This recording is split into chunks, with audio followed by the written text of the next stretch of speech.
Para essa próxima palestra, eu queria perguntar se vocês estão perplexos. Essa é a pergunta que não quer calar. Porque quem ainda não está, vai estar daqui a pouco, e é sempre bom pensar um pouco de filosofia, epistemologia, e alguns, quando olham esse tema, ficam um pouco receosos com a novidade, mas eu tenho certeza que o nosso professor Alberto Oliva vai conseguir tratar isso de forma complexa e simples ao mesmo tempo, porque isso faz parte de ser perplexo. Isso é verdade. Perfeito. Muito obrigado pela apresentação. Feliz de estar aqui nesta terceira edição, né? Já que tivemos a participação nas duas anteriores. Alguém hoje fez menção já ao vídeo disponível na internet sobre o que foi exposto aqui no ano passado sobre individualismo e coletivismo. É um tema extremamente importante, caso vocês queiram, para você que exatamente fez menção a isso hoje, caso vocês queiram dar uma olhada, aí vale a pena, porque foi a exposição do ano passado. Este ano, a Bira me disse, nós vamos fazer uma coisa com mais densidade acadêmica envolvendo a contraposição Hayek e Mises ou Mises-Hayek. E essa foi a proposta da nossa apresentação. E a gente tentou até estabelecer complementariedade entre elas. Então, aqui nós vamos abordar, como disse a Thais muito bem, alguns temas de bastante complexidade, mas vamos dar um tratamento acessível, de tal forma que vocês verão que em nada será prejudicada a compreensão de vocês. Hoje nós fomos almoçar e quando eu saí daquele restaurante extraordinário à beira da estrada, eu observei que o Bira já tinha ido embora e eu voltei no ônibus, muito satisfeito com vocês, mas no ônibus lá sozinho eu me lembrei de construir uma historinha que eu vou apresentar aqui agora e que sintetiza um pouco o que vai ser aqui discutido. Eu escrevi lá, enquanto o ônibus vinha para cá, o seguinte: reza a lenda que na aurora da vida neste planeta, Mãe Centauro passeava com Pai Centauro pelas areias diáfanas da hoje chamada Praia de Copacabana, hoje. Enquanto Centaurinho brincava com aquelas conchinhas, aquelas grãozinhos de areia. De súbito, Mãe Centauro foi tomada por funda dúvida, Mãe Centauro. E ela virou-se para o Pai Centauro e perguntou ao Pai Centauro: devemos contar a Centaurinho que ele é um mito? E assim começaram a filosofia e as ciências sociais. Quer dizer, os pais, a Mãe Centauro e o Pai Centauro, será que devemos contar a ele que ele é um mito? É tudo mais ou menos nessa linha, nessa direção.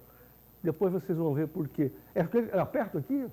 Posso apertar? O negócio é apertar, não estou conseguindo nada. Estou apertando, mas nada vai. O que eu faço? Não, ela disse que seria mas ela disse ao contrário. Então, aqui, ó, eu tive, assim, por objetivo, até intitular essa apresentação, assim, Nos Ombros de Gigantes, exatamente me reportando a uma passagem famosa do Newton, em que ele diz que, se pude ver tão longe, foi porque me apoiei nos ombros de gigantes. Então, eu tive no primeiro momento, vou chamar essa apresentação dessa forma.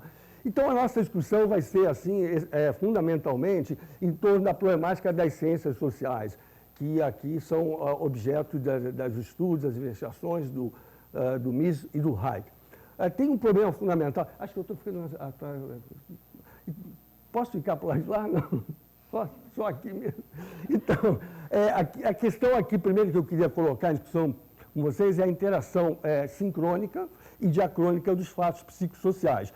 Então, na discussão, por exemplo, dos fundamentos do programa de pesquisa da escola austríaca, é essencial ter presente sua vocação interdisciplinar. Esse é um tópico que precisa ser bastante ressaltado aqui. Apesar de poucos a buscarem, a integração, a meu juízo, é crucial para que os estudos psicossociais adquiram abrangência explicativa. As obras de Mises e Hayek buscam, em que pesem as dificuldades envolvidas, uma abordagem de conjunto da sociabilidade. Eles seguem a grande tradição aberta por Smith e por Hume. A filosofia, e no caso particular a epistemologia, é por eles vista como meio de iluminar e integrar as diversas facetas da ação humana. Né? Então, Um tópico importante para nós é, em se tratando de ciências sociais, nós precisamos criar condições que as aproximem.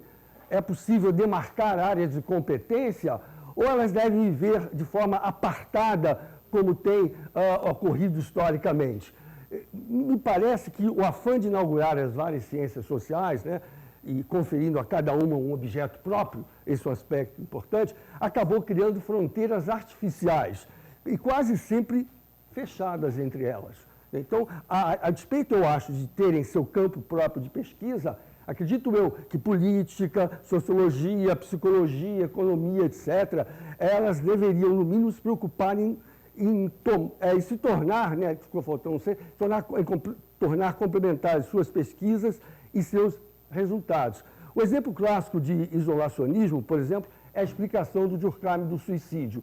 Ele faz uma obra extremamente importante na história das ciências sociais, tentando provar que o suicídio é devido exclusivamente a causas sociais. Então, ele não busca complementaridade na biologia, na psiquiatria, na psicologia, em nenhum outro domínio. Ele acha que o fenômeno do suicídio pode ser explicado de forma estritamente sociológica. Então, isso é um caso de isolacionismo. E as ciências sociais estão historicamente marcadas por essa tendência. E, nesse particular, a escola austríaca destoa completamente. Porque, no caso, eu estava discutindo mais cedo, o Bira tocou muito nesse ponto, vamos lá estudar a obra do Hayek de um modo geral, nós vamos ver que uma das marcas fundamentais da obra é a busca da interdisciplinaridade. Não há como você apartar completamente o direito, a psicologia, a economia, a política, de tudo aquilo que aparece discutido nas obras desses dois expoentes da escola austríaca, né? Então, isso me parece extremamente importante a gente entender que pode cada domínio do conhecimento buscar seu objeto, tentar dizer, olha, aqui esse campo me é próprio de atuação, mas as fronteiras, a meu juízo, tendem a ser artificiais. E a escola austríaca se afasta dessa tendência. Então, fortemente presente nas ciências sociais e nas mais ruidosas ideologias atuais, o culturalismo leva às últimas consequências o isolacionismo, né? E considera anátema, por exemplo, tentar estabelecer vínculos entre fatos sociais e biológicos. Você tentava fazer conexão desse tipo, tem uma discussão que começou no Rio Grande do Sul, em que se tentava desenvolver uma pesquisa procurando indicar até que ponto havia algum tipo de vínculo causal entre o criminoso quanto mais e fatores biológicos, mas essa pesquisa criou tanta polêmica, tanta celeuma, que ela deixou de ser levada às últimas consequências. E a forte resistência à psicologia evolucionista, sobretudo no Brasil, né? A Leda, que tem uma obra muito importante sobre essa área e sobretudo da psicologia evolucionista, uma vez me perguntou como é que eu dava aula no Brasil, né? Porque ela percebeu que o antiliberalismo que existe no Brasil e a resistência a tentar estabelecer qualquer tipo de aproximação entre o que é natural, biológico e o que é social e cultural. Então, isso é fortíssima resistência. Isso está um pouco já disseminado pelo mundo, mas aqui ganha área de chanchada também, porque as pessoas não conseguem fundamentar minimamente esse isolacionismo. Então, questão da escola, muito se discute isso. Já vi esse debate, inclusive, na internet. Escola austríaca, que é isso? Não é economia enquanto tal? Por que falar em escolas? Qual é a razão disso? Se se fala em escolas, então isso não é ciência. A gente sabe que esses ataques são costumeiramente dirigidos à escola austríaca. E eu pretendo iluminar essa discussão aqui com uma abordagem bastante pessoal. Então, a questão que me parece essencial é que, sem paradigma, você vai ter sempre várias escolas. Quer dizer, em virtude de inexistir uma ciência econômica portadora de unidade explicativa, há cisões que provocam a formação de escolas, a exemplo da austríaca e da de Chicago. Então, e sobretudo, eu já ouvi várias vezes de amigos meus que se formaram pela Universidade de Chicago, sem citar nomes, dizendo, mas esse negócio de chamar uma economia assim por nomes de escolas, isso aí só mostra uma espécie de atraso epistemológico, metodológico, teórico. a questão qual é? É questionável, essa tese que eu vou defender aqui, é questionável que exista a economia, a sociologia, a psicologia, etc. Porque, a manter-se o panorama atual, talvez o mais apropriado seja rebatizar as disciplinas sociais, chamar economias, sociologias, psicologias, coisas do gênero. Quem estuda psicologia, ou quem já eventualmente tenha feito curso de psicologia, sabe que vai chegar lá e tem psicanálise, behaviorismo, né, tem gestaltismo, e os alunos eles já entram predispostos a se inserir, se enquadrar numa dessas escolas.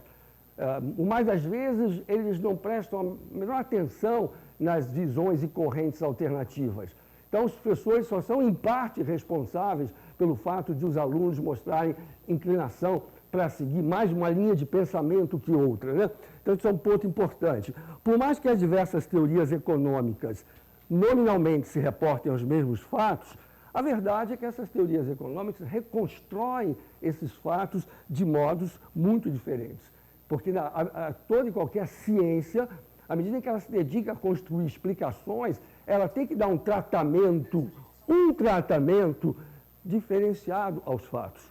Esse é o ponto. Não quer dizer que vai virar as costas para os fatos, não quer dizer que vai adotar uma posição subjetivista no mau sentido em relação aos fatos, mas quer dizer que na hora de reconstruir explicativamente, os fatos acabam recebendo tratamentos diferentes. Isso é inevitável.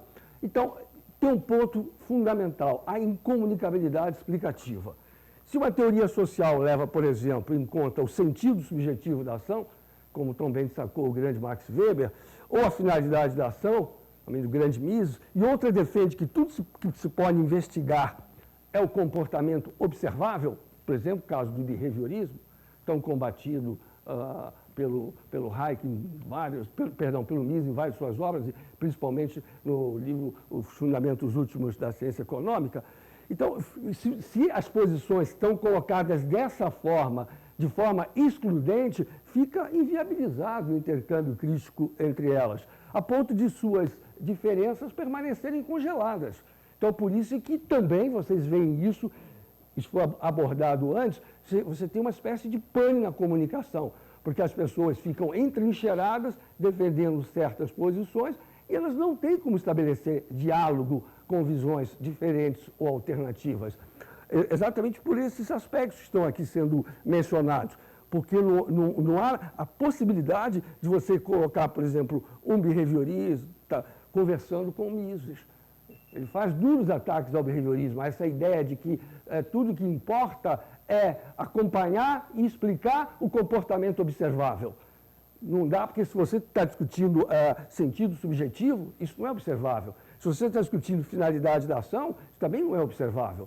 Você pode indiretamente chegar a essas constatações, mas não diretamente. Então,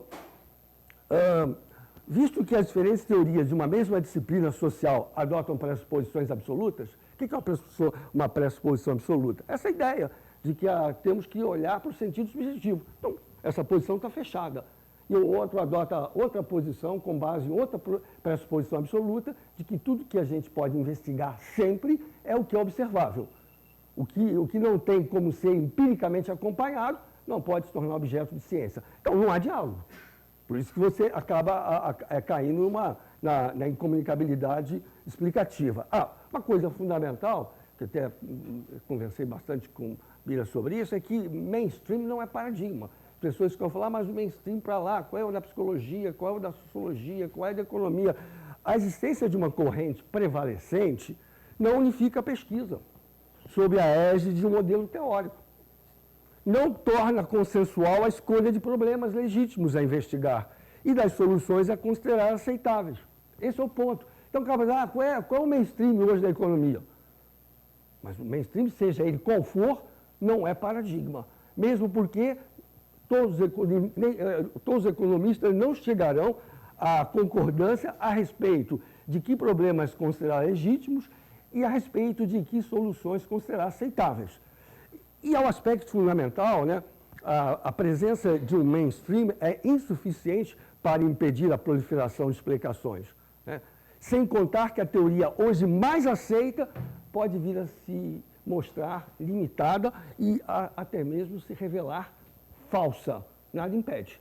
Então, a história da ciência, se a gente olhar direitinho o que tem se passado, sobretudo nos últimos séculos, a gente vai ver que a história da ciência é um grande cemitério de teorias.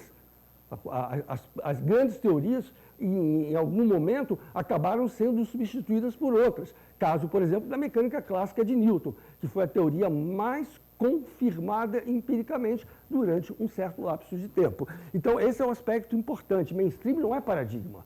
Então, quando a pessoa fala assim, mas a escola austríaca, o que ela se afasta do mainstream?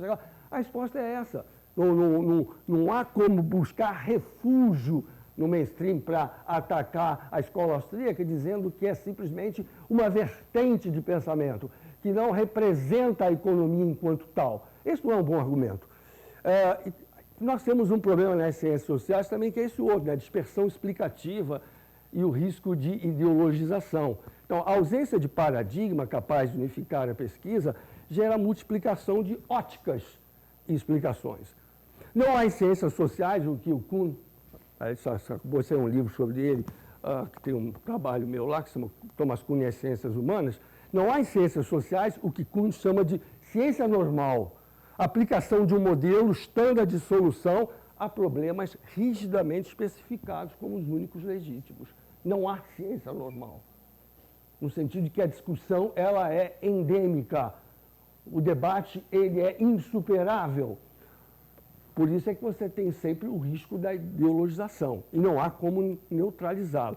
Então, por exemplo, o que a gente vê na história das ciências sociais também? A tentação do reducionismo, né? Como uma difícil busca de integração, né? Essa dificuldade de buscar integração estimula a tentação do reducionismo. O exemplo do economicismo, por exemplo, marxista, que encara o fator econômico, Marx chamava de Ball, como sendo o determinante em última instância dos demais fatos da vida psicossocial, a Überbau. Então, Mises e Hayek se destacam pela busca de integração entre os fatos da vida social. A filosofia é o fio condutor. O Marx, por exemplo, contrato da filosofia, ele está dizendo o seguinte: a única filosofia que presta é a minha. Nas teses sobre Feuerbach, ele diz que os filósofos, até hoje, se preocuparam em interpretar o mundo, quando o que está em questão é transformá-lo. Quem é que vai transformar? A dele. Quer dizer, antes foi toda uma procissão de bobagens intelectuais, a partir dali se inaugura a verdadeira explicação da realidade, e essa é a única filosofia que merece sobreviver. Todas as outras vão para a lata do lixo da história, porque são especulativas. Então, essa ideia, o reducionismo é isso. Então, a escola austríaca tem esse outro aspecto fundamental a destacar, e bastante meritório: não há reducionismo. Daí ao enfrentamento da questão da multidisciplinaridade. Vocês podem perguntar, é fácil levá-la a cabo? Os resultados são perfeitos? Longe disso, mas é um trabalho extremamente importante de buscar. Porque, como eu dizia, a integração, porque, como eu dizia antes, se a gente separa o político do econômico do social, isso é artificial, em última análise. Porque todas essas dimensões da vida social, elas, na verdade, se manifestam o tempo todo em conjunto. Você separa porque você não pode lidar com todas essas facetas. Você é um especialista em política, em economia, em direito, seja o que for. Mas essa falta de integração gera problemas seríssimos. Porque hoje você tem o quê? Essas disciplinas soltas, ninguém mais conversa com ninguém. Por exemplo, pertenço a um instituto de filosofia, ciências sociais, tem história também. Ninguém conversa absolutamente com ninguém. Cada um no seu quadradinho, cada um na sua redoma. Então, não tem nenhuma busca de diálogo, de conversação entre os diferentes, né? Então, não há reducionismo, isso é um aspecto fundamental. Tanto Mises quanto Hayek fogem do reducionismo, porque eles têm digamos assim, uma capacidade enciclopédica de abordar certos temas. Tanto é assim, por exemplo, que o Hayek também tem formação em direito, né? Isso é um aspecto que precisa ser ressaltado. Na tradição da cultura alemã, se estabeleceu desde cedo uma diferença essencial entre as ciências da cultura e as ciências da natureza. Tá? Então, quer dizer, alguns autores na linha de pensamento ocidental defenderam o princípio de que, peraí, Todos os campos de investigação têm que seguir a mesma metodologia. Não pode haver diferença nenhuma entre o estudo da natureza e o estudo social. As regras metodológicas são as mesmas e universais. Não podem variar de forma nenhuma. Então, isso se manifestou muito forte na cultura alemã, e isso também tem uma matriz kantiana, quer dizer, porque a natureza seria o reino da necessidade e a cultura seria o reino da liberdade. Então, isso é um ponto fundamental aí. A contraposição, ciências da cultura e ciências da natureza. E aí é importante ressaltar, né, a história das ciências sociais, marcada pela multiplicação de escolas, se parece mais com a da filosofia, se a gente parar para pensar, que com a das ciências naturais. Mises e Hayek não tomam as ciências naturais como modelos, atenção a isso, não tomam as ciências naturais como modelo. O behaviorismo, por exemplo, toma a psicologia. A diferença de muitos cientistas sociais, eles recorrem à filosofia em busca de fundamentação para as suas teorias de Mises e Hayek. Possuidoras dessas teorias de clara vocação multidisciplinar. Então, por exemplo, a gente olha como é que o Durkheim, que eu citei aqui antes, construiu toda a sua sociologia, ele está o tempo todo dizendo, olha, sociologia é ciência, filosofia é outra coisa, filosofia é especulação, a filosofia não observa, a filosofia não acompanha os fatos, então nada de discussão envolvendo filosofia. Então, Mises e Hayek, eles são contra o objetivismo, que é a ideia do Durkheim de que o fato social deve ser tratado como uma coisa, como um objeto. A gente vai ver que tanto Mises quanto Hayek dizem, não, o fato social, o fato social tem a característica de ser subjetivo. A gente vai ver depois por quê. Quer dizer, se alguma coisa é uma nota de R$100, isso aí não é uma nota de R$100 porque tem propriedades objetivas que tornam aquele papel pintado dinheiro. Aquele papel pintado é dinheiro porque formaram convenções em torno disso, de se atribuir um significado e uma função àquilo que nós chamamos de dinheiro. E isso passa obrigatoriamente pela dimensão subjetiva. Então, nesse particular, pode fazer um contraponto também da escola austríaca com o Durkheim, que é um sociólogo emblemático e fundamental na história das ciências sociais. Então, eles não tomam as ciências naturais como modelos. Isso é fundamental. E eles eles repelem o fisicalismo, que advoga que as ciências, as disciplinas sociais, precisam imitar os procedimentos metodológicos da física. O Mises, inclusive, chega a dizer, bom, a gente, que é uma tese de difícil defesa, o Mises diz assim, a gente sabe exatamente até quais são os métodos da física, mas eles não se aplicam às ciências sociais. Ele está coberto de razão quando ele diz assim, não se aplicam às ciências sociais. Mas quando ele diz que esses métodos das ciências naturais são facilmente identificáveis, aí já não é tanto assim. Porque até hoje, se tem discutido, sem chegar a nenhum consenso fundamental, o que torna a física, a ciência modelar, a ciência exemplar, o que até hoje, se você juntar até físicos, arremontar 200 físicos, qual o método que vocês empregam? Eles vão ficar olhando um para o outro. Isso foi demonstrado muito bem pelo Thomas Kuhn na obra dele. Não há esse consenso nem mesmo entre os cientistas naturais a respeito de quais são os procedimentos que eles efetivamente usam capazes de tornar eficiente a pesquisa que fazem. Não há entre eles. Então, não é fácil essa ideia de que existe uma metodologia da física. Isso também é discutível. Agora, Mises e Hayek, a meu juízo, estão cobertos de razão quando eles dizem, mas isso não vai dar certo nas ciências sociais. Isso não é chute.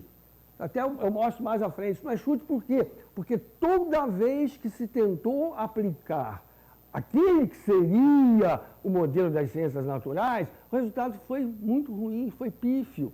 Não se chegou a nada de fantástico. Então, você teve uma época, inclusive, de algumas escolas, e a de Chicago, das ciências sociais, entraram numa de que a gente só pode estudar o que é mensurável, o que é quantificável. Se não for mensurável, se não for quantificável, para com isso, que isso é especulação. E tentaram fazer isso. O resultado final qual foi? Pífio.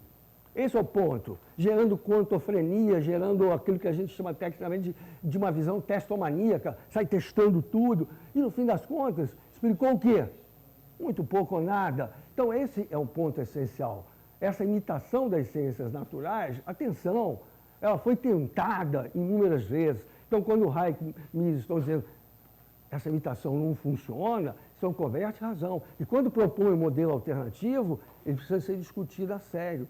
Por quê? Só para adiantar um problema para vocês, os fatos sociais, à diferença dos fatos naturais, eles são pré-interpretados. O que acontece? Se alguém está numa situação, o agente qualquer, ele tem uma ideia de quem ele é, do que ele está fazendo, de por que está fazendo, como diria Mises, que finalidade ele busca.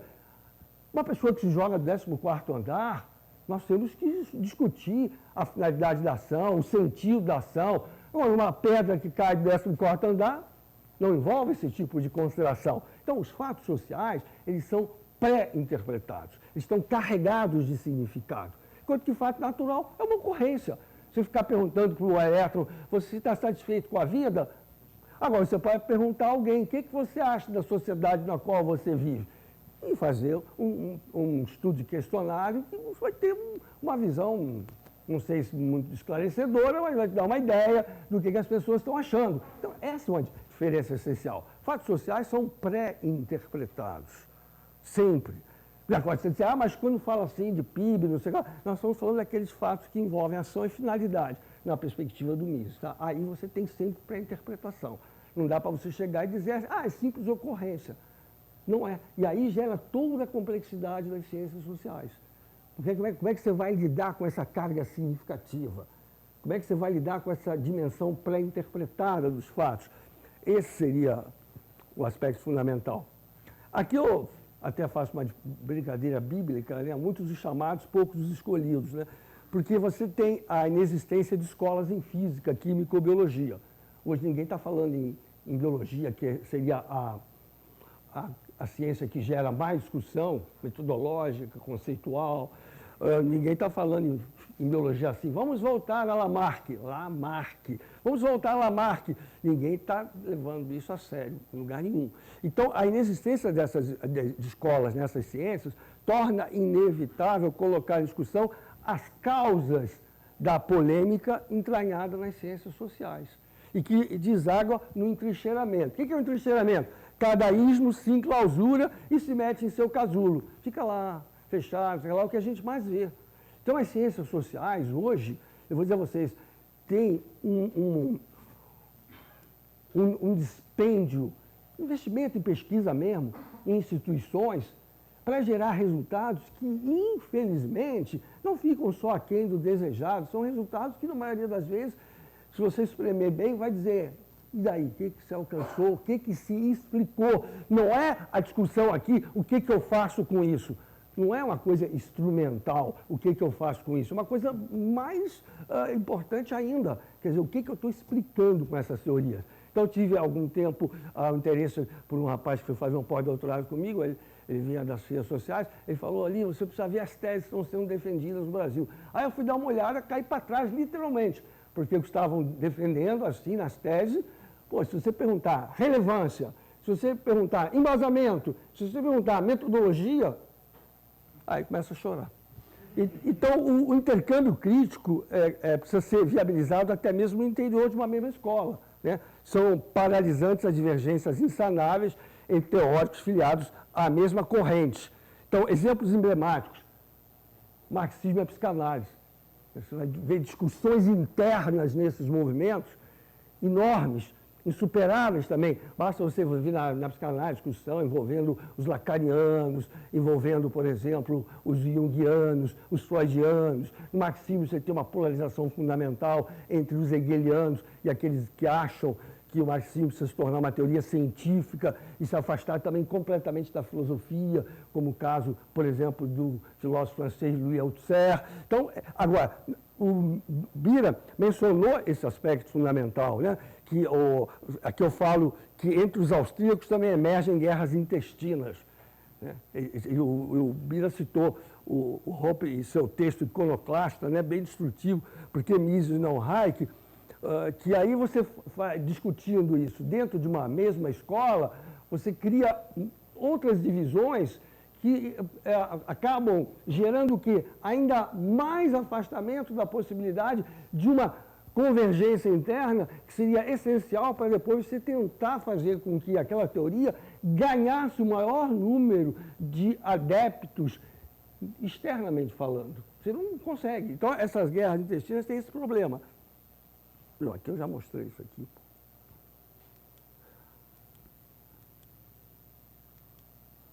Então, isso é importante aqui, a unificação e o nascimento de uma ciência. Na modernidade, as ciências naturais passaram por breve período de proliferação também de óticas, de visões, de explicações, de teoria. Passaram por isso também. E o caso mais emblemático, por exemplo, é o do Newton. As várias concepções de luz que existiam antes do Newton. E era uma guerra, também ninguém se entendia, invocavam a filosofia, invocavam até a astrologia, invocavam tudo em defesa das suas diferentes concepções. Né? Isso ficou por muito tempo e com Newton fez-se luz realmente, Fiat Lux, né? E todas desapareceram na poeira da história. Só ficou a teoria de Newton naquele momento ali. Né? Quer dizer, as disciplinas que eu estou chamando aqui de sociais estão à espera de ser o Galileu e de ser o Newton. Né? Esse é o ponto. Enquanto não chegam, e eu observo se é que chegarão, cumpre escolher a melhor entre as teorias existentes. Né? É o que devemos garimpar, por exemplo, nas obras de Mises e Hayek.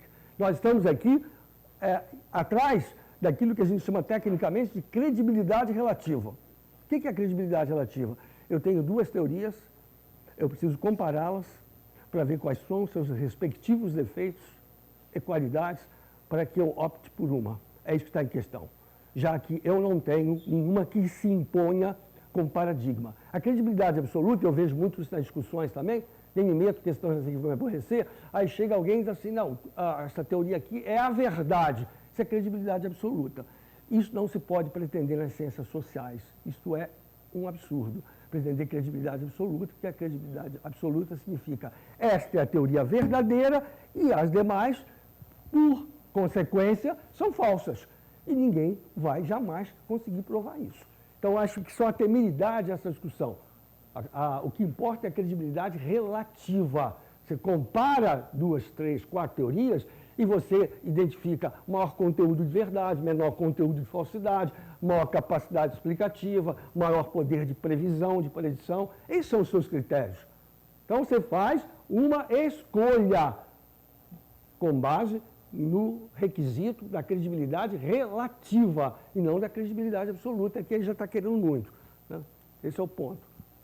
Então, agora, Mises e Hayek é a questão das ciências sociais. Né? Acho que tanto Mises quanto Hayek têm plena consciência de que a formação de escola nas ciências sociais começa na epistemologia. Eu fiz o prefácio, por exemplo, do livro do Mises, que vai ser lançado brevemente, Os Fundamentos Últimos da Ciência Econômica.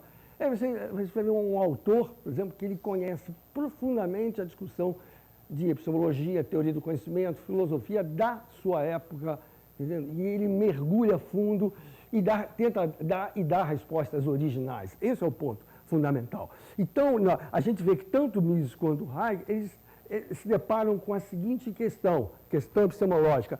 Como conhecer a realidade? Estamos chamando aqui de epistemologia, teoria do conhecimento. Como conhecer a realidade? Por que meios?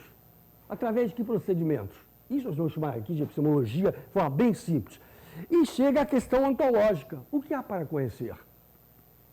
Isso é essencial na discussão entre a escola austríaca e os coletivistas, de um modo geral, e em especial os marxistas, porque quando você está discutindo o que há para conhecer, os membros da escola austríaca vão dizer indivíduos, suas relações, as consequências não pretendidas de suas ações. É isso que vai ser a resposta dos austríacos. Os marxistas vão dizer, não, há coletivos, há classes sociais. E toda análise precisa se dar em torno de classes sociais. Classes sociais e seus conflitos. Então, é uma discussão ontológica. Porque o marxismo vai derivar tudo a partir daí. No texto do Marx, o Método da Economia Política, ele diz assim, o que eu vou adotar como unidade de explicação? Ele diz a população, o indivíduo, a sociedade de um modo geral, diz, não, as classes sociais e seus conflitos. Então, aí você tem uma distinção essencial, por exemplo, da escola austríaca em relação aos coletivistas, de um modo geral, e em particular, com relação ao marxismo, como eu dizia antes. Mas é uma questão ontológica, na ontologia, para dizer de forma simples, a pergunta é essa: o que há para conhecer? Por exemplo, eu falei de centauro aqui, houve uma perplexidade inicial com o que eu falei, porque centauro é um ente mítico. Então, você imagina que eu estava dizendo logo no início da minha apresentação, eu estava dizendo, quer dizer, um ente que tem uma existência puramente mitológica, dizendo que o outro é um mito. Quer dizer, é mais ou menos isso que está em discussão nessas horas, porque quando você pergunta o que há para conhecer, as respostas são as mais variadas. E a tradição liberal, clássica e contemporânea, ela vai sempre dizer que, essencialmente, há o quê? Indivíduos, suas relações, as consequências pretendidas e não pretendidas de suas ações. E que mais? As finalidades buscadas. E que mais? O sentido que cada um dá ao que faz, dá às suas ações. Mas tudo se dá no plano dos indivíduos. Né? Não há postulação de uma classe social que existe em si e que vai fazer a revolução e que vai redimir a humanidade. Isso não existe. Tá? Porque essa ideia de coletivismo, ela nasce de uma discussão grega, que é a ideia do holismo, da totalidade. Então, essa linha que eu caracterizei genericamente de coletivismo, ela vai defender a ideia de que a parte só existe no e pelo todo. Se só existe no e pelo todo, eu tenho que explicar o todo. Vou perder tempo com a ação de Zé, Mário, Pedro, Maria, Regina. Não vou perder tempo com isso, pô. Porque a matriz de explicação não está no indivíduo. Então, esse é um tópico extremamente importante. Por isso que eu coloquei aqui já, eu falei, a polarização entre individualistas e holistas coletivistas sai do campo da epistemologia e da ontologia para repercutir diretamente sobre a discussão em torno do tipo de ordem e organizações sociais consideradas as mais aptas a promover a liberdade. O que eu quero dizer com isso? Quando você começa discutindo individualismo e coletivismo, não é uma discussão filosófica e abstracto. Tudo isso, no fim das contas, vai ter uma repercussão sobre a política, sobre a economia, sobre o direito, sobre o tipo de ordem social que se venha a se considerar a melhor, a ideal. Então, a gente tem que prestar atenção que, na abordagem desses temas, nós estamos fazendo escolhas e opções que vão repercutir sobre vários domínios. Isso é importante. Então, se tratando de Mises e Hayek, ambos são defensores do individualismo metodológico e ontológico. Né? Então, agora a questão que o Bira também abordou antes, a interminável querela do método. Né? Então, essa questão, por exemplo, do método, ela é tão antiga quanto a filosofia. E ela tem assim, uma contraposição importante entre os platônicos e os aristotélicos. Platão é o primeiro grande filósofo que vai dizer que todo conhecimento deve ser construído de forma dedutiva. Ao passo que Aristóteles vai destacar o papel da observação, o papel da experiência, da empiria. Então, essa é uma diferença fundamental entre essas duas grandes linhas. Tá? Quer dizer, a dedução, quem estudou matemática sabe como é. Então, você chega lá, se A implica B, né? Como é que se faz? Se A implica B, e se B implica C, logo A implica C. O princípio de transitividade, coisas do gênero. Qual é a característica da dedução? A característica essencial é que se as premissas forem verdadeiras, a conclusão também será. Qual é o preço a se pagar quando se faz uma inferência de tipo dedutivo? Na conclusão, não se pode ampliar o conteúdo presente nas premissas. Isso é dedução.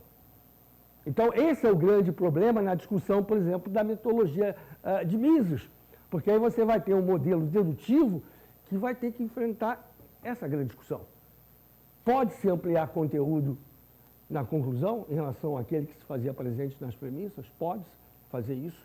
Isso é legítimo em termos inferenciais. Como é que se opera nesse sentido? Né? E outra questão essencial, que toda a obra do Mises, ela está voltada, como eu até exponho no prefácio que eu fiz ao livro dele, está toda voltada sobre um modelo euclidiano de matemática, em que você tem que partir de alguns axiomas, e daí você deriva postulados, teoremas, por aí vai.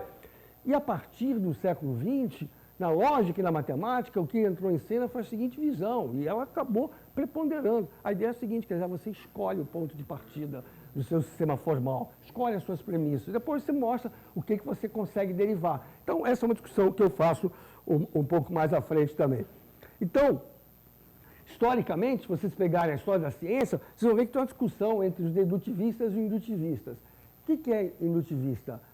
Até ele estava falando no livro do Cisne Negro, né? Que a ideia, qual é a ideia do indutivismo? Rapidamente, eu acompanho alguns casos particulares, né? Por exemplo, Cisne Branco, que deu o teu título do livro do Taleb, Cisne Negro, e a partir de um determinado ponto eu me sinto confiante, e essa confiança pode ser mais psicológica do que epistemológica, eu me sinto confiante para generalizar, dizer, os cisnes são brancos. Aí um belo dia aparece um cisne na Austrália, que não é branco, e a minha teoria vai para o espaço, né? Então, essa questão. Então, a visão indutiva, estou apresentando de forma bastante didática, para vocês terem uma ideia, porque ela norteia, por exemplo, a pesquisa da Escola de Chicago, como nós vamos ver daqui a pouco. Todo modelo é indutivista. A dedução serve, quando muito, para você, digamos assim, apresentar uma teoria, tentar dar a ela uma forma, porque as ciências da lógica e da matemática são ciências formais, para tentar dar uma forma, mas não mexe com o conteúdo. Então, essa é a ideia. Então, essa polarização entre indutivismo e dedutivismo é fundamental em toda essa discussão envolvendo a escola austríaca.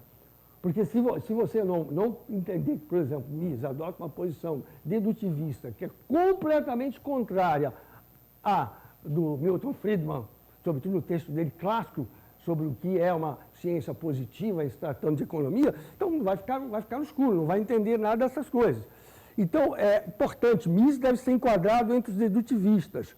Já Hayek está bem próximo da posição do racionalismo crítico, né, de Popper. Isso é um aspecto importante. O que é o racionalismo? O racionalismo crítico de Popper, que mesmo descartando a indução, Popper descarta a indução, porque ele acha que não é confiável, o cisne negro pode aparecer a qualquer hora. Então, mesmo descartando a indução, atribui papel crucial à experiência, o caso de Hayek. Teorias só podem ambicionar ser científicas caso sejam refutáveis. Atenção, refutáveis, não refutadas, que é um abismo entre essas duas ideias, né? Então, o que significa ser refutável? Poder entrar em conflito com a experiência. Se eu digo a água entra em ebulição a 100 graus centígrados, isso pode entrar em conflito com a experiência? Pode, e já entrou. Então, a forma que você tem que discutir se é no nível do mar, se é na altitude, não é? Então, pode entrar em conflito com a experiência. Então, você pode dizer, bom, então é candidato a ser ciência. Agora, se alguém dissesse, o mundo marcha para a autorrealização completa das suas grandes potencialidades, aí eu vou dizer, que bicho é esse? Que eu escuto muito esse discurso que eu não sei de que as pessoas estão falando verdadeiramente, eu finjo que entendo. Então, aí você diz, o que eu faço com isso? Isso pode entrar em conflito com a experiência? Isso é refutável? Então, cansado de ouvir blá, blá, blá. Gente que faz afirmação sobre a qual você não tem como controlar. Porque o controle mais eficaz é esse. Tem potencial de entrar em conflito com a experiência? Tem. Se não tem, você pode estar diante de uma retórica vazia, que é o que mais se vê hoje, no mundo de hoje, retórica vazia. Então, esse ponto aqui é fundamental. Hayek está muito ligado a Popper, essa ideia de refutabilidade. O que pode entrar em conflito com a experiência é a marca do que é científico. Essa seria a ideia. Então, a questão do dedutivismo e indutivismo, você tem, como eu disse antes, a segurança das inferências dedutivas. Elas são seguras. A lógica e a matemática, não tem como você ficar discutindo, tem segurança inferencial, não tem. Por isso que a lógica e a matemática podem ser definidas tecnicamente como ciências que preservam a verdade. Por quê? Se você tem premissas verdadeiras, tem que chegar à conclusão verdadeira. Então, são preservadoras de verdade. Agora, eu não posso fazer isso quando eu estou estudando alguma coisa do mundo empírico. Porque se eu fiquei vendo cisne branco, cisne branco, cisne branco, qual é a garantia que eu posso dar que o próximo cisne será branco? Quando muito eu posso dizer, há uma probabilidade e tal, qual ordem, mas não posso dar nenhuma garantia. Então, não há segurança nesse ponto para se fazer esse tipo de inferência, né? Então, aquilo que eu já coloquei aqui, né? Mesmo que as premissas sejam verdadeiras, na indução, a conclusão pode ser falsa. Então, você viu cisne branco, cisne branco, cisne branco, cisne branco, cisne branco, cisne branco.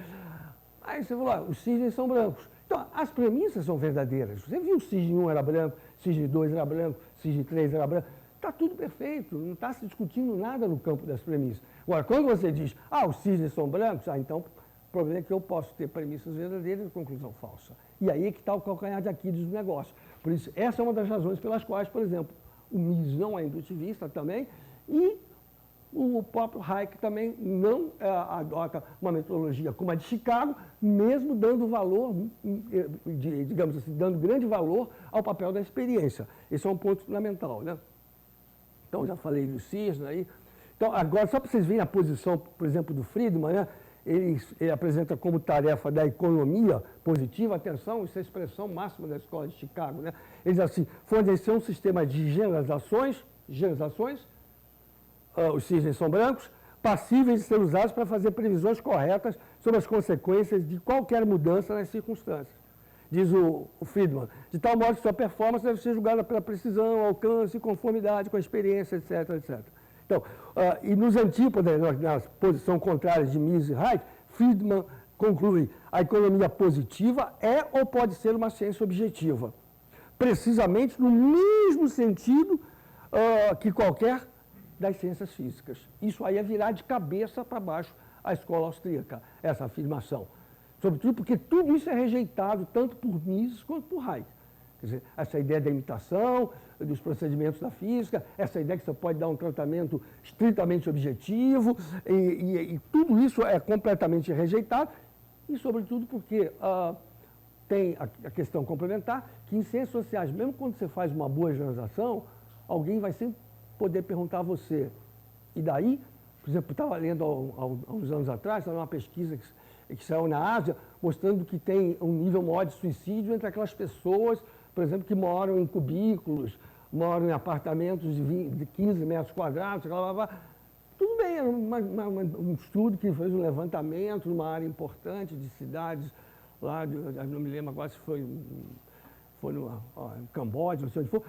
Mas você pode perguntar, mas o que leva as pessoas a se matarem quando habitam em cubículos? Porque você não explicou nada, você me diz, então há um índice maior de suicídio. Então, essa é a discussão aqui. Não adianta você só generalizar.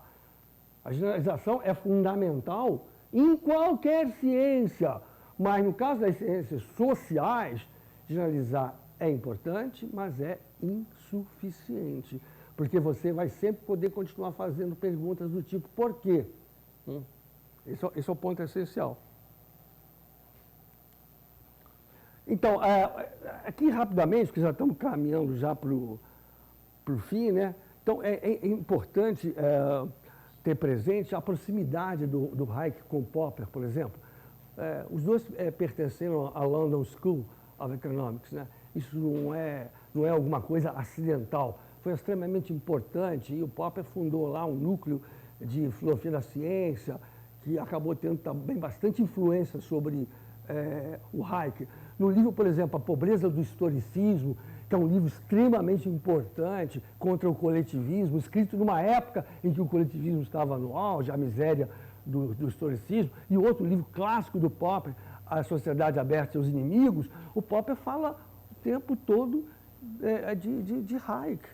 O tempo todo é força de expressão, mas na pobreza do historicismo tem um número enorme de citações, e na pobreza do historicismo não tem uma única referência a Mises. Então vocês podem ver a proximidade de pensamento entre Hayek e Popper, o que não acontece no caso do Mises, né?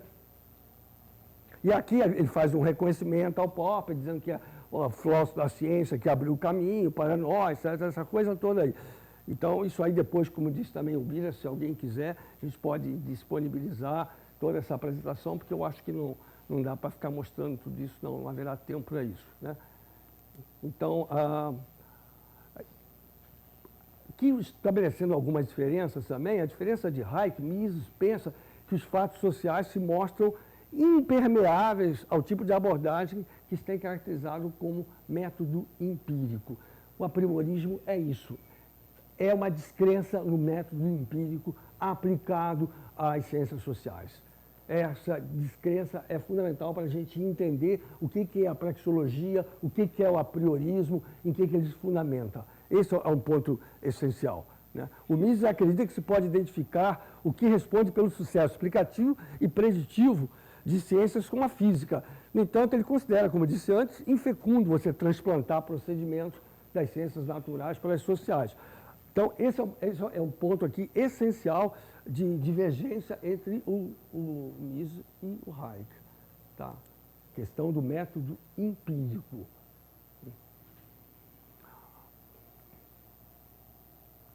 Agora, aquilo que eu já disse antes, não preciso mais voltar a frisar isso aí, quer dizer, convergência do Hayek com o Mises, a rejeição do naturalismo, do fisicalismo.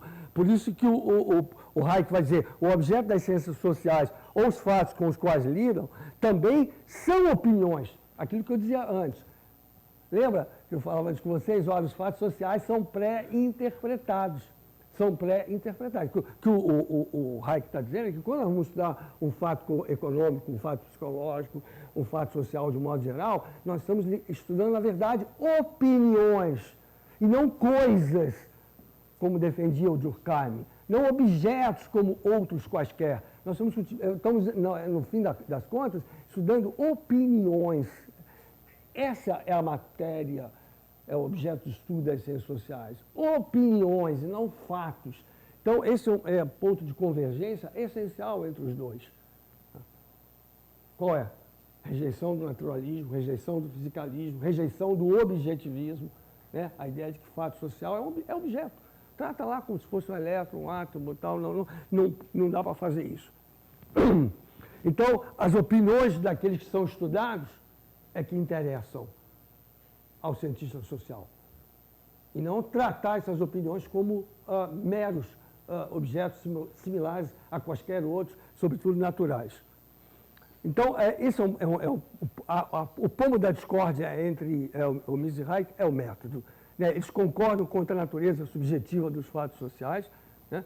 Mas Mises e Hayek têm visões diferentes de método. Aí eu acrescento, como praticamente todos os pensadores sociais, porque eu disse a vocês, pouco tempo atrás, né? Eu disse, olha, se você reunir aqui 100 físicos, 100 químicos, não vai haver concordância entre eles a respeito do que se deve considerar o método apropriado de fazer pesquisa. Não haverá.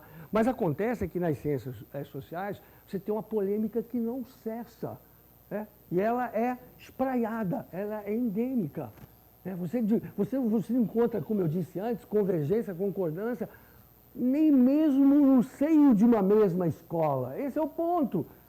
E aí, quer dizer, você não vai querer que autores como Mises e Hayek desenvolvem obras que, apesar de pontos de convergência, têm vida própria, têm vida autônoma, você não vai querer que eles tenham opiniões compartilhadas a respeito de temas fundamentais, sobretudo como esse do método, né?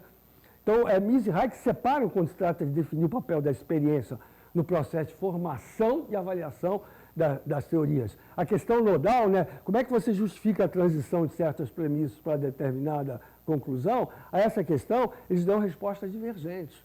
Então, com relação ao método, não tentem buscar uma conciliação, porque não vai funcionar. É isso que eu quero dizer.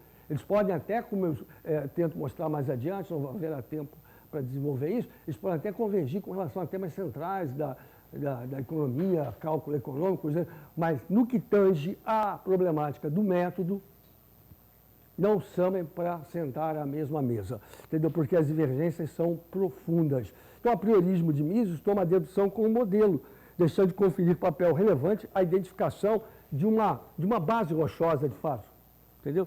Então, esse é um ponto importante na edificação e aferição das teorias. Então, a gente vai ver mais uns 2 ou 3 slides, porque tem uns chatos ali me chamando. Então, a praxeologia, o método axiomático, né, contra a tradicional visão de método empírico, o Mises discorda que o ponto de partida de qualquer pesquisa que se pretenda científica tenha de ser a formulação de uma hipótese capaz de ser submetida a crivos e testes empíricos. Então, não busquem isso na obra de Mises. Não se trata de formular hipóteses para depois submetê-la a crivos ou testes empíricos. A praxeologia, tal qual concebe Mises, se inicia com uma verdade que estabelecida a priori e com certeza permite que se deduzam determinadas consequências, eventualmente com o estatuto de teoremas. Em vez de resultarem de generalizações, lembra da comparação que eu fiz com a escola de Chicago? Em vez de resultarem de generalizações alcançadas a partir de uma base nos fatos. Não é esse o caminho a ser percorrido. Então, esse é um ponto extremamente importante. As leis da economia são caracterizadas como dedutivas na medida em que são vistas como efeitos derivados de causas por meio de procedimentos inferenciais puramente dedutivos. Então, qual é a questão essencial? É você, por exemplo, se você quiser se livrar de algumas questões mais espinhosas, você pode dizer que a praxeologia vai oferecer a você a coluna vertebral, a ossatura do sistema explicativo.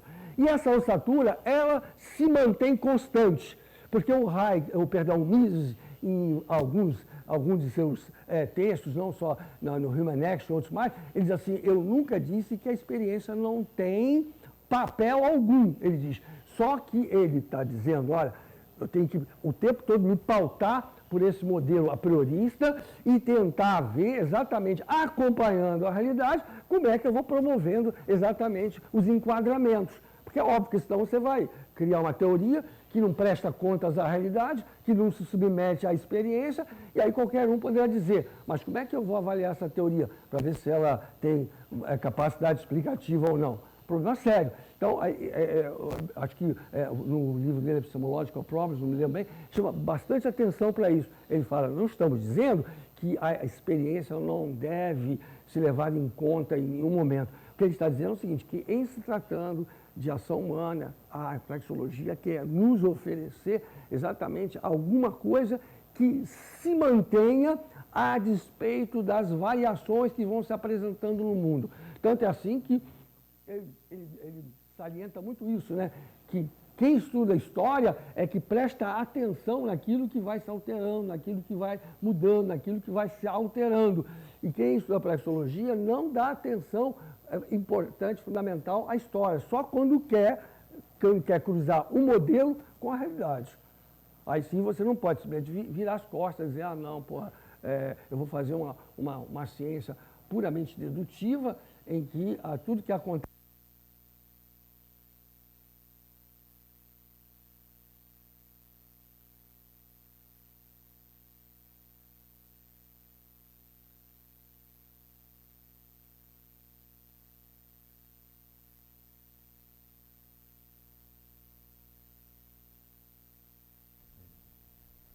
Já vou mais 2 slides, eu fecho, tá? Ah, tá nesse daqui também? Nem tinha.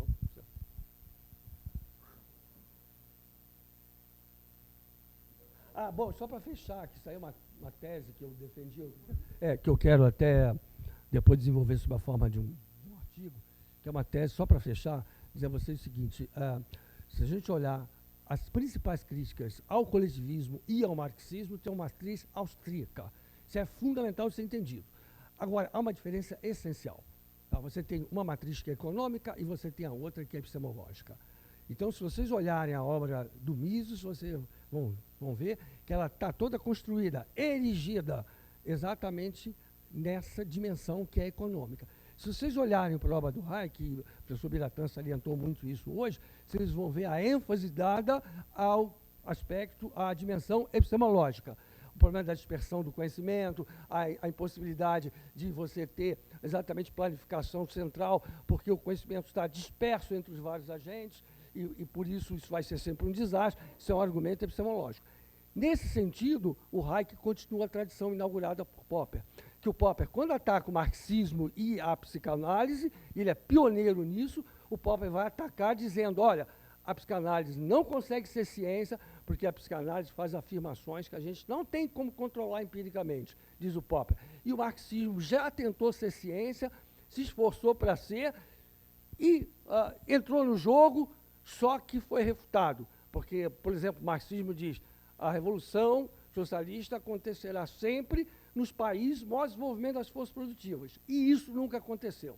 Então, nós teríamos aí uma refutação clara da teoria. Então, vejam bem, só para concluir, nós temos uma matriz que ela é econômica, que vocês têm que acreditar o tempo todo a Mises, e há uma matriz epistemológica que de Popper vai a Hayek, de Hayek vai a Popper, que é a ideia de que você pode criticar essas teorias equivocadas das ciências sociais e que tem, sobretudo, uma matriz coletivista, lançando mão de argumentos epistemológicos. Né? Então, por exemplo, Popper vai dizer, psicanálise não se esforça para ser refutável. O marxismo se esforçou e foi refutado. E por aí vai. A ideia aí é tentar mostrar que a questão epistemológica é essencial. E o Hayek vai fazer a mesma coisa com a tese da dispersão. Então, são essas duas grandes vertentes. A gente deve isso muito aos austríacos, de um modo geral, né? Porque lá vocês encontram essas duas vertentes de pensamento, que vão ser essenciais para estabelecer um diálogo crítico com o coletivismo, com o marxismo. Não se encontra nada de paralelo em nenhuma outra grande capital intelectual da Europa. Não há nada de parecido. Então, isso é de impressionar e merece a nossa atitude de reverência, porque, não porque se criou uma outra visão, que se impôs, não, porque se criou simplesmente um contraponto crítico, porque até hoje estamos ouvindo esse blá blá blá interminável, a ciência do marxismo, a ciência da psicanálise, e essas vertentes têm uma cientificidade no mínimo duvidosa. Dirão vocês, mas por que você está criticando a cientificidade do Marx? Porque o Marx pretendeu fazer ciência. O Marx também, como eu disse antes, mete o cacete na filosofia. O Engels diz que quando começa a ciência não há mais lugar para a filosofia, então eles acham que estão fazendo ciência. Então me permito dizer, olha, isso aí é controverso. Não sei se isso aí, de fato, é ciência. Me permito dizer isso. Então, essa é a ideia. Então, se vocês quiserem, depois eu posso passar para vocês o resto dos slides, e eu vou aprofundar essa coisa que eu desenvolvi. Matriz econômica, matriz epistemológica. Nesse particular, são complementares. Nesse particular, você tem razão. A questão do método é um pomo da discórdia. Mas essas duas vertentes de crítica, elas se complementam. Clara e necessariamente. Porque você não pode dizer que vai substituir o argumento econômico pelo epistemológico e nem o epistemológico pelo econômico. Esse é o ponto. Aí você pode dizer, dentro da escola austríaca, há espaço para se aprofundar convergências desse tipo. Agora, vocês verão que não dá, e foi feita uma pergunta sobre isso, para convidar Hayek e Mises para comerem a mesma sobremesa com a mesma receita metodológica. Isso não dá. Eles vão se desentender. Valeu, gente.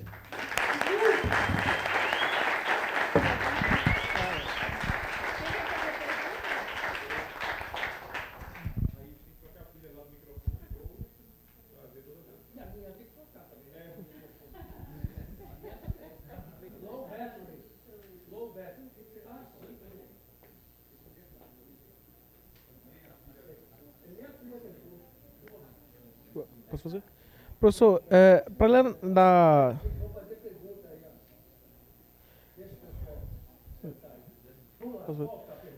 para além da necessidade de ter ou não a experiência, é possível experimentar uma teoria na economia? Porque se você pegar a lógica da ação social do Weber, ele vai falar que a ação social tem várias causas. Então, creio eu, em coisa de errado, para você testar uma teoria, você teria que isolar uma causa-consequência dentro de uma ação social. Perfeito. Isso seria possível, porque, por exemplo, se pegarmos o carro recente da economia brasileira, o governo aumentou os juros e a inflação continua aumentando. Se você isolar isso, então quer dizer que refutamos a teoria de que há um trade-off entre juros e inflação, mas se você for pegar, existe outra causa que ocasionou isso. Então, é possível testar uma teoria na economia? Isso é uma boa pergunta, porque você não pode falar em ciências sociais de estudo de natureza experimental. O que é o estudo de natureza experimental? É quando você tira um fato, um fenômeno, um conjunto de fatos, fenômenos, você tira do ambiente em que esses fatos, fenômenos foram originalmente acompanhados e tenta colocar em outro para ver o que acontece. Aí você vai ver em que medida variáveis contextuais afetam a ocorrência e os modos de ocorrência. Isso não existe nas ciências sociais. Você não tem como fazer, entre aspas, esse laboratório. Não, eu pego isso aqui, está no Brasil, jogo aqui para a Itália, depois jogo para a Alemanha, não tem como realizar isso. Então, isso é um limite fundamental. Quando você falou no Weber, o Weber combina, na melhor tradição misiana, e eles foram grandes amigos, combina a busca de causas com o sentido subjetivo da ação. Para Weber, ele diz assim, eu não vou dizer que os métodos positivos de investigação devam ser ignorados. Ele diz, porque identificar causas é importante, diz o Weber. Só que isso aí, em se tratando de cultura, de história, de sociedade, isso não vai ser suficiente. Por quê? Porque eu preciso saber por que César atravessou o Rubicão, por exemplo. O que ele tinha na cabeça, qual era a personalidade dele, quais eram as variáveis contextuais envolvidas. E tudo isso eu não posso abordar de forma estritamente causal. Esse é o ponto. E tem um outro aspecto muito importante, quer dizer, que o Mises, por exemplo, retoma aquilo que vem da tradição aristotélica também, né, que é a ideia de uma teleologia. Ele fala o tempo todo que você tem que olhar para a finalidade da ação, né, a ação propositada, o fim visado pela ação. E acontece que quando você olha para a modernidade, você vai ver que nas ciências naturais se abandonou completamente a ideia de teleologia. Não se discute mais finalidade, tá certo? Se pegar a obra do Darwin, A Origem das Espécies, você vai ver que tem uma única vez que ele fala finalidade já no fim do trabalho, que não tem a menor relevância, porque não tem mais explicação teleológica, entendeu? Toda explicação é de causa eficiente, né? O que causou o quê? É isso só que interessa. Então aqui você tem uma retomada na obra do Mises, que é extremamente importante, que é a da busca da explicação teleológica, finalista. E nesse particular ele está se complementando com o Weber, como eu disse lá no início, né? Quer dizer, um chama atenção para o sentido subjetivo da ação, quer dizer, o que aquele maluco queria fazer, por que ele fez? Temos que identificar o sentido subjetivo da ação. Não adianta eu chegar e dizer, ele chegou, a mão fechada e deu um soco na cara do outro. Então, nesse particular, tanto Mises quanto Weber estão cobertos de razão. Não adianta ficar escrevendo movimentos físicos. Eu preciso saber qual o sentido ali envolvido naquela ação. Então, essa é a marca registrada do pensamento do Weber, né? Explicação causal mais sentido subjetivo da ação. Porque se eu puder exatamente identificar, até se tem causas, digamos assim, biológicas, fisiológicas que levaram à agressividade, tanto melhor. Diferentemente dos culturalistas, que dizem que tudo é fruto do meio. Não tem biologia mais. Acabaram com a biologia já, aliás, né? Em todo tipo de coisa. Hoje se discute só gênero, não tem mais sexo, né? Quem começou isso foi a mulher do Sartre, Simone de Beauvoir. Não tem mais a ideia de sexo, é só gênero. E ela dizia, Simone de Beauvoir, né? Isso tudo é inventado. Então, invento que uma pessoa é mulher, eu não sabia que meus pais inventaram que eu era homem, isso não, entendeu? Mas para Simone de Beauvoir é isso, é uma invenção, não é uma criação, é uma construção social, não é alguma coisa que derive da natureza. Então, essa tradição alemã toda, ela foi extremamente importante para chamar atenção para isso. Peraí, tem sentido subjetivo, tem finalidade. Isso aí não é natureza sua não, pô. Isso aí não é elétron, isso aí não é átomo, pô. Então, isso é uma contribuição extremamente importante de toda a escola alemã, que, como disse o Biratã muito bem, ela é neocantiana até a medula, né? O Mises, o Weber, são todos neocantianos. E aí depois, se vocês quiserem ver também o aprofundamento dessa discussão de hoje, comprem depois o livro que está para sair, acho que em março, abril, né? O livro do Mises, Os Fundamentos da Ciência Econômica, era um prefácio longo que eu fiz, e aí vocês vão ver o aprofundamento dessas questões. Também tem os vários livros que eu escrevi sobre isso. A minha tese de doutorado, por exemplo, foi sobre a Escola Paulista de Sociologia, Florestan Fernandes. Então, ciência e ideologia, eu chamei a atenção para essas teorias que prevaleceram no Brasil e por que elas se firmaram, a razão pela qual encontraram terreno fértil por aqui. E se vocês encontram, se vocês quiserem aprofundar essa discussão aqui, é que aqui é bem corrido, né? Elcio. Rápido, 2 perguntas eu tenho. Professora Oliva, a primeira pergunta, assim, para quem quer ser sua aluna numa discussão epistemológica, como é que a gente faz? Né? Onde é que a gente vai? A honra é minha, é só chegar ao Rio de Janeiro, a honra é minha. Você terminou o doutorado? Isso, eu tô Faça um pós-doutorado lá. Eu tô professor da UFMG agora, que é da área de geociências, o cara é bom pra caramba. Entendeu? E ele está fazendo um pós-doutorado lá. É só você. Pronto, olha lá. Tranquilo, está resolvido. Vai ser uma honra tê-la lá. A primeira foi fácil, vamos para a segunda. Professor, deixa eu lhe fazer uma pergunta. Nós ouvimos bastante hoje aqui sobre a questão de se fechar num casulo. Isso. E adotar rótulos, né? Quer dizer, é misesiano, é keynesiano, é marxista, esse eu sou contra, aquele eu sou a favor. Então, eu queria ouvir o seu pensamento a respeito possibilidade de discussões acadêmicas, né, possibilitando refutações, né, as discussões acadêmicas sobre essas diferentes correntes a partir de uma mesma realidade. Então, como é que o senhor vê, por exemplo, a análise, hoje nós estamos falando aqui do BNDES, nós lemos os materiais sobre Previdência, a reforma da Previdência, como é que o senhor vê a possibilidade de uma discussão acadêmica trazendo as diferentes correntes, os diferentes pensamentos a respeito, por exemplo, da reforma da Previdência, ou da reforma do ensino médio, a reforma trabalhista, de nós fazermos, não sei se um grupo de estudos, mas como o senhor falou, artigos que o senhor tem prontos. Como é que o senhor vê a proliferação dessas discussões e o senhor vê isso como uma maneira positiva de nós trazermos, e o professor que o precedeu aqui falou a respeito assim, como encontrar caminhos para trazer pessoas que pensam de maneiras diferentes, porque, no fundo, nós todos queremos a mesma coisa. Nós queremos a melhor saúde, a melhor educação. Ninguém quer uma educação ruim, ninguém quer uma saúde ruim. Né? Ninguém quer um banco que não empreste dinheiro para o empreendedor. O que a gente quer é caminhos. Mas como é que o senhor vê essa perspectiva, professor? É questão atitudinal também, né? Tem que haver predisposição para o diálogo. E reconhecer, por exemplo, que determinada posição se tornou vulnerável. E poucas pessoas estão inclinadas a adotar esse tipo de atitude, né? Esse é o ponto. Sobretudo um país como o nosso, que tem um nível assim que eu chamaria rasteiro de educação, as pessoas ficam entrincheiradas na ideologia, que é muito mais fácil. Uma vez o Bruno Garçaia fez um podcast comigo, para o MIS, ele falou, o que você acha desse negócio aí, a conspiração gramsciana? Eu disse, não, o professor ele tem que entender o seguinte, entre outros aspectos, ele é alguém que, o mais das vezes, carece de uma boa formação. Então, é muito mais interessante ele se apresentar à turma, por exemplo, defendendo uma ideologia que, pelo menos na aparência, é cativante, do que ele tentar defender em profundidade determinadas teorias para as quais ele não está preparado. E, sobretudo, no Brasil, se parar para olhar, se diz, mas o liberalismo raramente é apresentado em sala de aula, porque as pessoas também o ignoram completamente. E uma teoria liberal, como essa que a gente acabou de ver hoje, é extremamente complexa. E as pessoas, por exemplo, quando vão ler Marx no Brasil, e a grande influência que ele acabou tendo por aqui, as pessoas leem sempre as introduções. Eu era estudante de graduação, aí vinham os militantes e iam para mim, você tem que ler esse texto aqui. De que texto é esse? A Marta Hanecker, né, que foi chilena, escreveu um livro, Conceptos Elementales del Materialismo Histórico, ela explicava tudo, da unha encravada até a exploração trabalhadora, explicava tudo, um livro desse tamanho. E era um sucesso absoluto, queriam que eu leia aquilo. Eu disse, mas por que vocês não leem Marx? Por que o cara aparece embaixo do braço com um livro, o que realmente Marx disse?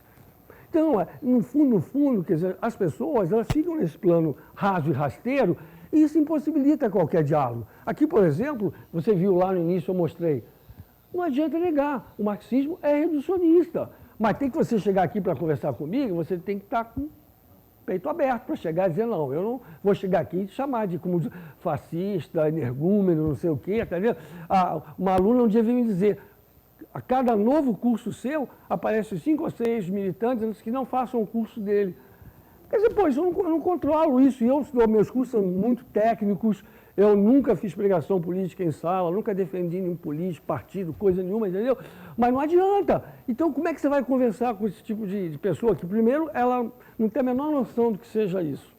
Você está falando marxismo, se você não entender que é uma visão reducionista, você enquanto que a escola austríaca ela é integracionista, ela tem vocação multidisciplinar, como é que faz isso?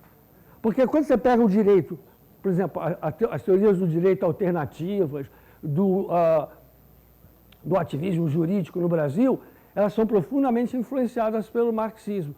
E se você para pensar, você diz, mas como é que pode um jurista dizer, por exemplo, que as leis nada mais são que meios de dominação de classe, dispositivos empregados pelas classes sociais para subjugar os mais pobres? Aí eu pergunto, esse cara é juiz, é magistrado, que ele não tem nenhuma função. Pode chamar um comitê do povo para julgar os burgueses, então, porque ele está dizendo que o direito não tem vida própria, ele não tem autonomia, que é simples reflexo da vida econômica.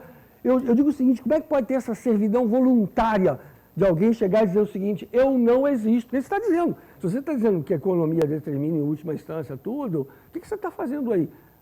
né, julgando, advogando, sei lá. Então, isso tudo é muito rasteiro. E aí, se a pessoa não se predispuser a conversar, a trocar ideia, fica difícil. Porque então, como é que a gente faz? Não sei, porque a primeira coisa... quem disse que acabou? Então, essa abertura é fundamental. Bom, agora eu vi uma sineta. O que significa? Acabou. Então acabou.